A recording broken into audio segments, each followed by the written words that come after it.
ನಿಮ್ಮ ಹೆಂಡತಿ ಮಕ್ಕಳನ್ನು, ನಿಮ್ಮ ಅಪ್ಪ ಅಮ್ಮದಿರನ್ನ ಈ ಡ್ರೈನೇಜ್ ಹತ್ರ, ಈ ಚರಂಡಿಗಳ ಹತ್ರ, ಈ ಮೋರಿಗಳ ಹತ್ರ, ಈ ಕಸ ಎಸೆಯೋ ಜಾಗದ ಹತ್ರ, ಈ ಬ್ಯಾಡ್ ಸ್ಮೆಲ್ ಹೊಡೆಯೋಂಥ ಜಾಗದ ಹತ್ರ ನೀವು ನಿಲ್ಲಿಸ್ತೀರಲ್ಲ, ನಿಮ್ಗೇನು ಹೇಳೋಣ? ನಿಮ್ಗೇನು ಅನ್ಸೋದೇ ಇಲ್ವಾ? ನಿಮ್ಗೇನು ಮನಸ್ಸಿಗೆ ನೋವು ಆಗೋದಿಲ್ವಾ?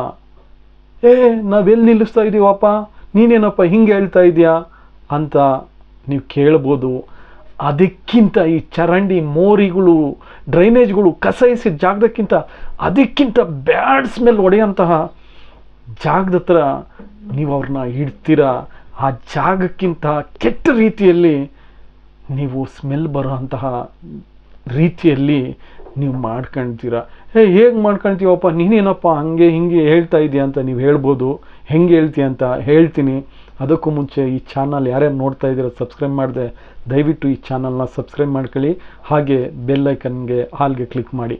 ನೋಡಿ, ಇವತ್ತು ಕೆಲವರು ಎಷ್ಟೋ ಜನ ಇದಕ್ಕಿಂತ ಕೆಟ್ಟ ಸ್ಮೆಲ್ಗಳು ಬರೋ ಹಾಗೆ ಮಾಡ್ಕೊಳ್ತಾರೆ. ಆ ರೀತಿ ಮಾಡ್ಕೊಂಡು ಮನೆಗೆ ಹೋಗ್ತಾರೆ. ಹೇಗೆ ಅಂತೀರಾ? ನೋಡಿ, ಇವತ್ತು ನಾವೆಲ್ಲಾದರೂ ಒಂದು ಚರಂಡಿ, ಒಂದು ಮೋರಿ ಹತ್ರ ನಿಂತ್ಕೊಂಡಾಗ ಗಪ್ಪಂತ ಮೂಗಿಗೆ ಮುಚ್ಕೊಬಿಡ್ತೀವಿ, ಅಪ್ಪ ಆ ಸ್ಮೆಲ್ ತಡೆಯೋಕ್ಕಾಗಲ್ಲ ಅಂತ. ಆದರೆ ಇವತ್ತು ನನ್ನ ಅಕ್ಕ ತಂಗಿಯರೇ ಆಗಲಿ, ನನ್ನ ತಾಯಂದಿರೇ ಆಗಲಿ, ಕೆಲವು ಮಕ್ಕಳೇ ಆಗಲಿ, ಇದನ್ನು ಮನೆಯಲ್ಲಿ ಡೈಲಿ ಈ ರೀತಿ ಸ್ಮೆಲ್ ಕುಟ್ಕೊಂಡು ಅವರು ಮನೆಯಲ್ಲಿ ಅನುಭವಿಸ್ಬೇಕಾಗ್ತೈತೆ ನೋವು, ನಷ್ಟನ. ಹೆಂಗೆ ಅಂತೀರಾ? ನೋಡಿ, ಈ ಎಣ್ಣೆ ಮಾಡ್ಕೊಂಡು ಹೋಗ್ತಾರೆ, ಗಾಂಜಾ, ಬೀಡಿ, ಸಿಗರೇಟು, ಗುಟ್ಕಾಗಳನ್ನ ಹಾಕ್ಕೊಂಡು ಮನೆಗೆ ಹೋಗ್ತಾರೆ. ಹೆಂಡತಿ ಮಕ್ಕಳ ಜೊತೆ ಮಲಿಕಬೇಕಾಗ್ತೈತೆ, ಪಕ್ಕದಾಗೆ ಅಪ್ಪ ಅಮ್ಮದಿರ ಜೊತೆ ಅಕ್ಕಪಕ್ಕ ಮಲಿಕಬೇಕಾಗ್ತೈತೆ. ಇಷ್ಟು ಸ್ಮೆಲ್ ಕುಟ್ಕೊಂಡು ಇವತ್ತು ಆ ತಾಯಂದರು, ನಮ್ಮ ಅಕ್ಕದ ಸಮಾನ ಇರೋ ಅಂತಹ ಹೆಣ್ಮಕ್ಳು, ಆ ಮಕ್ಕಳು, ಆ ಅಪ್ಪ ಅಮ್ಮದಿರು ಎಷ್ಟು ಸ್ಮೆಲ್ ಕುಟ್ಕೊಂಡು ಮಲಿಕಂತಾರೆ ಹೇಳಿ. ಇವರೇ ಅವತ್ತಿನ ಬೆಳಿಗ್ಗೆ ಎದ್ದು ಒಂದು ಮೋರಿ ಹತ್ರ ನಿಂತ್ಕೊಂಡ್ರೆ ಗಪ್ಪಂತ ಮುಖ ಮುಚ್ಕೊಳ್ತಾರೆ. ಆ ಚರಂಡಿ ಹತ್ರ, ಡ್ರೈನೇಜ್ ಹತ್ರ ನಿಂತ್ಕೊಳ್ಳೋಕ್ಕಾಗಲ್ಲ. ಇವ್ರಿಗೆ ಆ ಸ್ಮೆಲ್ ಹೊಡೆದ್ರೆ ಸ್ಮೆಲ್ ಹೊಡಿತಾ ಇರ್ತದೆ. ಇವರು ದುಶ್ಚಟಗಳನ್ನ ಎಣ್ಣೆ ಮಾಡ್ಕೊಂಡು ಗುಟ್ಕಾ, ಪಾನ್, ಬೀಡ, ಸಿಗರೇಟ್ ಸೇತ್ಕೊಂಡು ಮನೇಲಿ ಹೋಗಿ ಆ ಸ್ಮೆಲ್ಲು ಹೆಂಡತಿ ಮಕ್ಕಳಿಗೆ ನೀವು ಕೊಡ್ತಿರಲ್ಲ, ಈ ರೀತಿ ಮಾಡ್ಕೊಂಡು ಹೋಗ್ತಿರಲ್ಲ, ಅವ್ರು ಇನ್ನೆಷ್ಟು ಸ್ಮೆಲ್ ಕೊಟ್ಕೊಂಡು ಎಷ್ಟು ಟಾರ್ಚರ್ ಅನುಭವಿಸ್ತಾ ಇರ್ತಾರೆ. ಈ ರೀತಿ ನೀವು ಡೈಲಿ ಟಾರ್ಚರ್ ಕೊಡ್ತಾ ಇರ್ತೀರಲ್ಲ ಕುಡ್ಕೊಂಡೋಗಿ ಮನೆಗೆ. ಏನಾಗಬಾರ್ದು ಅವ್ರ ಬಗ್ಗೆ ನೀವು ಯೋಚನೆ ಮಾಡಿದ್ದೀರಾ? ಅವ್ರ ಬಗ್ಗೆ ನೀವು ಥಿಂಕ್ ಮಾಡಿದ್ದೀರಾ? ನಿಮಗೇನು ಅನ್ಸೋದೇ ಇಲ್ವಾ? ಇವತ್ತು ನಾವೊಂದು ಬಾತ್ರೂಮ್ಗೋ, ಒಂದು ದೇವ್ರು ಕೊಟ್ಟಂತಹ ಸಿಲಿಂಡ್ರನ್ನ ನಾವು ಬಿಟ್ಟಾಗ ನಮ್ಮ ದೇಹದಿಂದ ಗಪ್ಪಂತ ಮುಖ ಮುಚ್ಕೊಬಿಡ್ತೀವಿ. ಈ ರೀತಿ ನೀವು ಡೈಲಿ ಸ್ಮೆಲ್ ಮನೆಗೆ ಕುಡ್ಕೊಂಡು ಸ್ಮೆಲ್ ಹೊಡ್ಕೊಂಡು ಹೋಗ್ಬೇಕಾದ್ರೆ ಅವರೆಷ್ಟು ನೋವು ಅನುಭವಿಸ್ಬಾರ್ದು. ಒಂದು ಬಾತ್ರೂಮ್ಗೆ ಹೋಗ್ಬೇಕಾದ್ರೇ ಬ್ಯಾಡ್ ಸ್ಮೆಲ್ ಬಂದಪ್ಪ ಅಂತ ನೀವೇ ಮುಚ್ಕೊಳ್ತೀರಾ. ಆ ತಂಗಿರು, ಆ ತಂದೆ ತಾಯಿಯಂದರು, ಆ ಮನೇಲಿರ್ತಕ್ಕಂತಹ ಮಕ್ಕಳು ಎಷ್ಟು ಸ್ಮೆಲ್ ಕುಡ್ಕೊಂಡು ಬದುಕಬೇಕು ನಿಮ್ಮ ಜೊತೆಯಲ್ಲಿ. ಏನಾದರೂ ಒಂದು ಅದು 4 ಗೋಡೆ ಮುಂದೆ ಬಾಕ್ಲು ಹಾಕೊಂಡು ಆ ಸ್ಮೆಲ್ ಕುಡ್ಕೊಂಡು ಯಾರನ್ನ ಒಂದು ನೆಂಟರು ನಿಷ್ಟ್ರು ಅಂತ ಬಂದಾಗ ಬಾಕ್ಲು ತೆಗೆದಾಗ ಹಿಂದೆ ಹೋಗ್ಬಿಡ್ಬೇಕು. ಅಷ್ಟು ಕೆಟ್ಟ ಸ್ಮೆಲ್ಲು ಬರೋ ರೀತಿಯಲ್ಲಿ ನೀವು ಬದುಕ್ತೀರಲ್ಲ. ಈ ರೀತಿ ತೊಂದರೆ ಕೊಟ್ಕೊಂಡು ಬದುಕಬೇಕಾ? ರೀತಿ ಕುಡ್ದಾಗ ಯಾವ ರೀತಿ ಮಾತಾಡ್ತೀರಾ, ಯಾವ ರೀತಿ ಇರ್ತೀರಾ ಗೊತ್ತಾಗೋದಿಲ್ಲ. ಇಷ್ಟೊಂದು ಕುಡ್ಕೊಂಡು ನೀವು ಎಂಜಾಯ್ಮೆಂಟ್ ಮಾಡ್ಕೊಂಡು ನಿಮ್ಮ ಹೆಂಡತಿ ಮಕ್ಕಳಿಗೆ, ನಿಮ್ಮ ಅಪ್ಪ ಅಮ್ಮದಿರಿಗೆ, ನೆರೆ ಹೊರೆಯವ್ರಿಗೆ ತೊಂದರೆ ಕೊಟ್ಕೊಂಡು ಬದುಕಬೇಕಾ? ಹಂಗಂದ್ರೆ ಸ್ಮೆಲ್ ಬರ್ತಾ ಇರೋದು ಅಂತ ಡ್ರಿಂಕ್ಸ್ ನಾವು ಕುಡ್ಕೊಂಡು ಹೋಗ್ಬೋದಾ ಅಂತ ನೀವು ಕೇಳ್ಬೋದು. ನೋಡಿ, ಯಾವುದು ಡ್ರಿಂಕ್ಸ್ ಆದ್ರೇನು, ಯಾವುದು ನಶೆ ಬರೋವಂಥ ವಸ್ತುಗಳೇ ಆಗಲಿ, ಯಾವ ಮಕ್ಕಳು ತಂದೆ ತಾಯಿಗಳು ನನ್ನ ಮಗ ಕೆಡಲಿ, ನನ್ನ ಗಂಡ ಕೆಡಲಿ, ನಮ್ಮ ಅಪ್ಪ ಕೆಡಲಿ, ನಮ್ಮ ಅಪ್ಪ ಈ ರೀತಿ ಕುಡ್ಕೊಂಡು ಬರಲಿ ಅಂತ 1% ಕೂಡ ಬಯಸೋದಿಲ್ಲ. ಆದರೆ ನೀವು ದುಶ್ಚಟಕ್ಕೆ ಅಡಿಕ್ಟ್ ಆಗಿ ನಿಮಗೆ ನೀವೇ ಕೆಡ್ಕೊಂಡು ನಿಮ್ಮ ಆರೋಗ್ಯನ ಕೆಡಿಸ್ಕೊಂಡು ಅಪ್ಪ ಅಮ್ಮದಿರ ಆಸೆನೂ ನೂರು ಮಾಡ್ತೀರಾ. ಹೆಂಡತಿ ಗಂಡನ ಮೇಲೆ ಇಟ್ಟಿರ್ತಕ್ಕಂತಹ ಪ್ರೀತಿನೂ ದೂರ ಮಾಡ್ತೀರಾ. ಮಕ್ಕಳು ಅಪ್ಪನ ಮೇಲೆ ಇಟ್ಟಿರ್ತಕ್ಕಂತಹ ಗೌರವ, ಮಮತೆ, ಮಮಕರನು ದೂರ ಮಾಡ್ಕೊಳ್ತೀರಾ. ಇದೊಂದು ಕುಡ್ತದಿಂದ, ಈ ನಶೆ ಏರೋ ವಸ್ತುಗಳು ಬಳಸೋದ್ರಿಂದ. ನೋಡಿ, ಈ ಪ್ರಪಂಚದಾಗೆ ಎಲ್ಲದಕ್ಕಿಂತ ಕಿಕ್ ಕೊಡೋ ಅಂತಹ, ಎಲ್ಲದಕ್ಕಿಂತ ನಶೆ ಕೊಡೋ ಅಂತಹ ವಸ್ತು ನನಗನ್ಸಿದ್ದು ಅಪ್ಪ ಅಮ್ಮದನ್ನ ಸುಖವಾಗಿ ನೋಡ್ಕೊಳ್ಳೋದು, ಹೆಂಡತಿ ಮಕ್ಕಳ ಜೊತೆ ನೆಮ್ಮದಿಯಾಗಿರೋದು, ಈ ಭೂಮಿ ಮೇಲೆ ಇದಕ್ಕಿಂತ ಕಿಕ್ ಕೊಡೋವಂತಹ ವಸ್ತು ನನಗೆ ಸಿಕ್ಕಿಲ್ಲ, ನನಗೆ ತೋರಿಸೂ ಇಲ್ಲ, ನನ್ನ ಕಣ್ಣಾರೆ ನೋಡೇ ಇಲ್ಲ.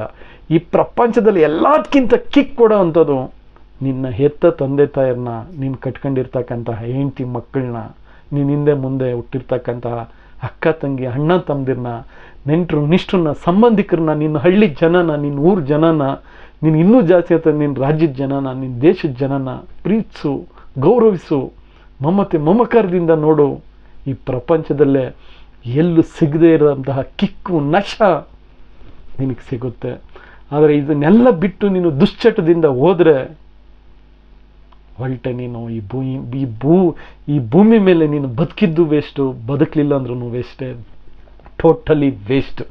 ಇವತ್ತು ಎಷ್ಟೋ ಜನ ಕುಡುಕರು ನಾವು ಸರ್ಕಾರನ ನಿಭಾಯಿಸ್ತಾ ಇದ್ದೀವಿ, ಸರ್ಕಾರನ ನಾವು ಮೇಂಟೈನ್ ಮಾಡ್ತಾ ಇದ್ದೀವಿ, ಸರ್ಕಾರ ನಾವೇ ಕುಡುಕರು ನಡೆಸ್ತಾ ಇದ್ದೀವಿ ಅಂತ ಹೇಳ್ಬಿಟ್ಟು ಕೆಲವು ದಡ್ಡ ಕುಡುಕರುಗಳು ಈ ರೀತಿ ಹೇಳ್ತಾರೆ. ಹೌದಪ್ಪ, ನೀನು ಕಷ್ಟಪಟ್ಟು ದುಡ್ದಿರ್ತಕ್ಕಂಥ ದುಡ್ಡನ್ನ ನೀನು ಕುಡಿದು ಸರ್ಕಾರ ನಿಭಾಯಿಸ್ತೀಯ, ನೀನು ಸರ್ಕಾರಕ್ಕೆ ಟ್ಯಾಕ್ಸ್ ಕಟ್ಟುತ್ತೀಯ.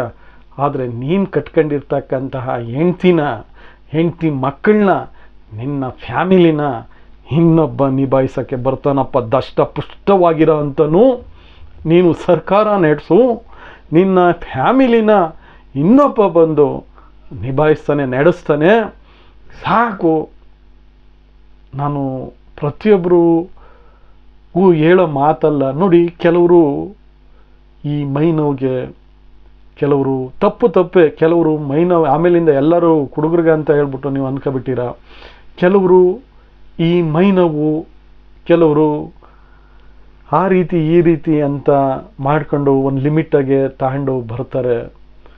ಕೆಲವರು ನಮ್ಮ ರಿಲೇಟಿವಲ್ಲೇ ಆಗಲಿ, ನನ್ನ ಅಕ್ಕಪಕ್ಕದಲ್ಲೇ ಆಗಲಿ, ನಮ್ಗೆ ಗೊತ್ತಿರೋ ಅಂಥ ಜಾಗದಲ್ಲೇ ಆಗಲಿ, ನಮ್ಮ ಹಳ್ಳಿಗಳಲ್ಲೇ ಆಗಲಿ, ಕೆಲವೊಂದು ಕಡೆ ನಾವು ನೋಡಿದ್ದೀವಿ.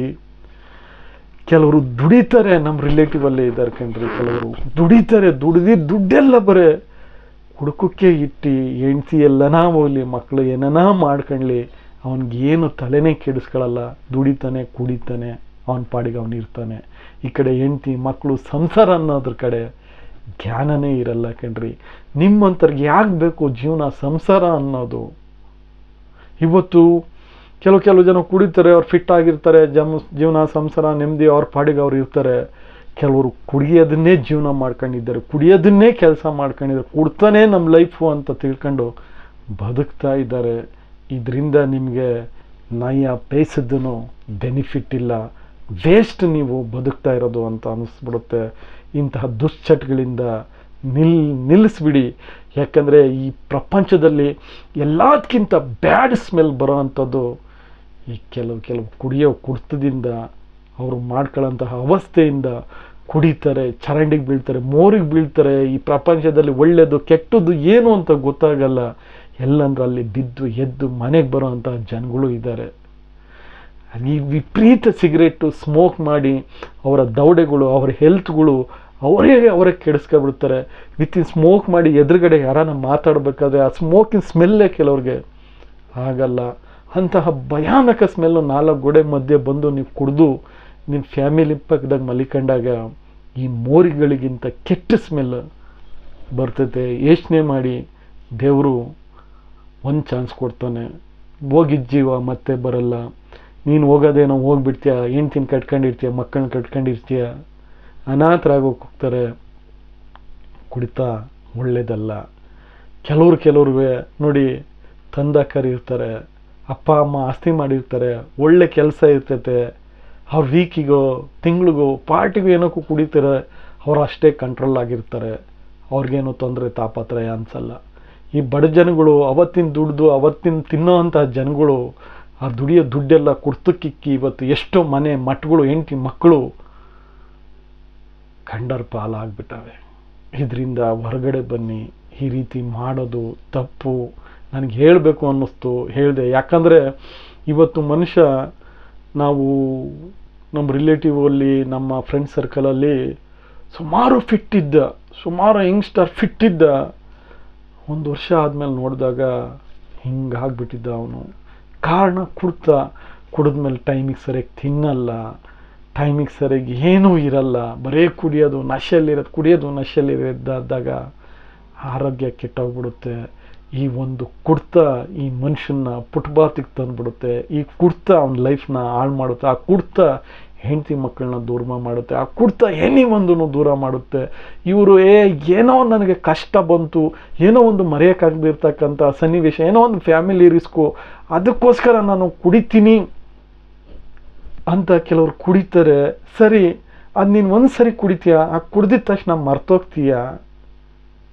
ಇಲ್ಲ, ಕುಡಿದ್ರೂ ನಿನಗೆ ಅದು ನೆನಪಿಗೆ ಇರ್ತೈತೆ, ಕುಡಿಲಿಲ್ಲ ಅಂದ್ರೂ ನಿನಗೆ ನೆನಪಿಗೆ ಇರ್ತೈತೆ. ಆ ದುಃಖನ ಮರೆಯೋದಕ್ಕೋಸ್ಕರ ನೀನು ಕುಡ್ತಾ ಅನ್ನೋದೊಂದು ನೆಪ ಮಾಡ್ಕೊಂಡು ಕುಡಿತೀಯ. ಕುಡ್ದಾಗ ಇನ್ನೂ ಚೆನ್ನಾಗಿ ಮೈಂಡ್ ಕ್ಲಿಯರ್ ಆಗಿರುತ್ತೆ. ತಿರ್ಗಾ ಅದು ಕುಡಿತೀಯ, ನಶೆ ಇರಿತೀಯ, ತಿರ್ಗಾ ಮತ್ತೆ ಅದು ನೆನಪಿಗೆ ಬರ್ತೀಯ, ತಿರ್ಗಾ ಕುಡಿತೀಯ, ತಿರ್ಗಾ ನೆನಪಿಗೆ ಬರ್ತೀಯ, ತಿರ್ಗಾ ಕುಡಿತೀಯ, ತಿರ್ಗಾ ನೆನಪಿಗೆ ಬರ್ತೀಯ. ಏನು ಪ್ರಯೋಜನ ಇದು? ನಿನ್ಗೇನಾದರೂ ಫ್ರೀಯಾಗಿ ಬರ್ತೈತಾ? ಇಲ್ಲ ತಾನೆ. ಇದು ದುಶ್ಚಟ ತಾನೆ, ದುರ್ಬುದ್ಧಿ ತಾನೆ, ದುರಾಲೋಚನೆ ತಾನೆ, ನಿನ್ನ ದಡ್ಡತನ ತಾನೆ.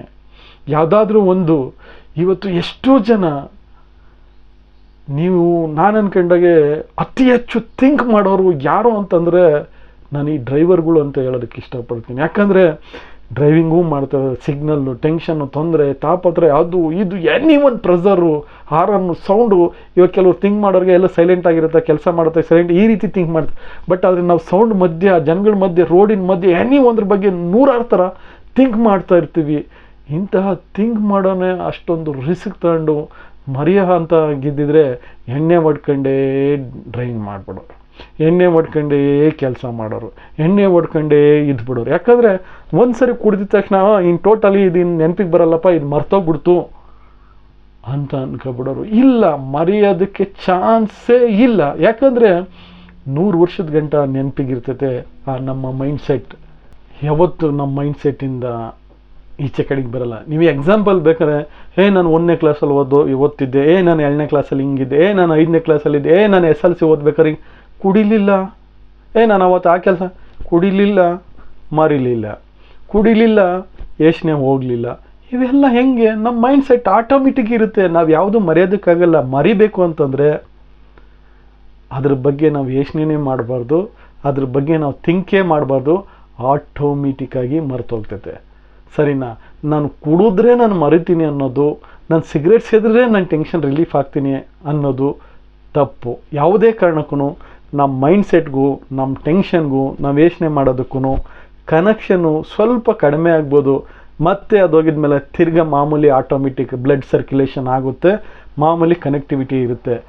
ಹಾಗಾಗಿ ಯಾವತ್ತೂ ಕೂಡ ಈ ಕುಡ್ತನ, ದುಶ್ಚಟಗಳನ್ನ ಅಭ್ಯಾಸ ಮಾಡ್ಕೊಂಡು ನಿಮ್ಮ ಹೆಂಡತಿ ಮಕ್ಕಳನ್ನ, ನಿಮ್ಮ ಫ್ಯಾಮಿಲಿನ, ನಿಮ್ಮ ಸುಖವಾದ ಸಂಸಾರನ ಯಾವತ್ತೂ ಹಾಳು ಮಾಡ್ಕೊಳ್ಳೋಕೆ ಹೋಗ್ಬಿಡಿ. ಯಾಕಂದರೆ ಲೈಫ್ ಚಿಕ್ಕದು. ನಿಮ್ಮ ಹೆಂಡ್ತಿಗೆ ನೀನೊಬ್ಬನೇ ಗಂಡ, ಸರಿನಾ? ನಿನಗೂ ಕೂಡ ನಿನ್ನ ಹೆಂಡ್ತಿ ಒಬ್ಬಳೇ ಹೆಂಡ್ತಿ. ಹಾಗಾಗಿ ನಿನ್ನ ಮಕ್ಕಳಿಗೆ ನಿಮ್ಮಪ್ಪ, ನೀವು, ನಿಮ್ಮ ಹೆಂಡ್ತಿ ಅಷ್ಟೇ ಅಪ್ಪ ಅಮ್ಮದಿರು. ಬೇರೆಯವ್ರು ಆಗೋದಕ್ಕೆ, ಬೇರೆಯವ್ರು ಬರೋದಕ್ಕೆ ಬೇರೆಯವ್ರಿಗೆ ಅವಕಾಶ ಮಾಡಿಕೊಡ್ಬೇಡಿ. ನನ್ನ ಪ್ರೀತಿಯ ಜನಗಳೇ, ದುಶ್ಚಟಕ್ಕೆ ಅಡಿಟ್ ಆಗಬೇಡಿ. ನಿಮ್ಮ ಅಪ್ಪ ಅಮ್ಮ ಕಷ್ಟಪಟ್ಟು ನಿಮ್ಮನ್ನು ಸಾಕಿ ಸಲ್ವಿ ವಿದ್ಯಾವಂತರನ್ನು ಮಾಡಿರ್ತಾರೆ. ಇವತ್ತು ನೀವೇ ಒಂದು ಹೊತ್ತು ಕುಡಿಯೋದಕ್ಕೆ ಎಷ್ಟು ಕಷ್ಟಪಟ್ಟು ದುಡ್ಡು ವಂಚಿಸ್ತೀರಾ. ಅಂಥದ್ರಲ್ಲಿ ನಿಮ್ಮ ಅಪ್ಪ ಅಮ್ಮ ನಿಮ್ಮನ್ನು ಸಾಕೋದಕ್ಕೆ ಎಷ್ಟು ದಿನ, ಎಷ್ಟು ಟೈಮ್ ನಿಮ್ಮನ್ನು ಅನ್ನ ಹಾಕೋದಕ್ಕೆ ಅವರು ಕಷ್ಟಪಟ್ಟಿರ್ತಾರೆ. ಯೋಚನೆ ಮಾಡಿ, ಆ ಬೆಳೆಸಿರೋದಕ್ಕೆ, ಆ ಕಷ್ಟಕ್ಕೆ ಗೌರವ ಕೊಡಿ. ತಂದೆ ತಾಯಿ, ಹೆಂಡತಿ ಮಕ್ಕಳನ್ನ ಸುಖವಾಗಿಡಿ. ಇದಕ್ಕಿಂತ ಇನ್ನು ನಶ ಏರೋ, ಕಿಕ್ಕೇರೋ ಅಂತಹ ವಸ್ತು ಈ ಭೂಮಿ ಮೇಲೆ ಎಲ್ಲೂ ಇಲ್ಲ ಅಂತ ನಾನು ಹೇಳ್ತಾ ಈ ವಿಡಿಯೋನ ಮುಗಿಸ್ತಾ ಇದ್ದೀನಿ. ಜೈ ಹಿಂದ್, ಜೈ ಕರ್ನಾಟಕ.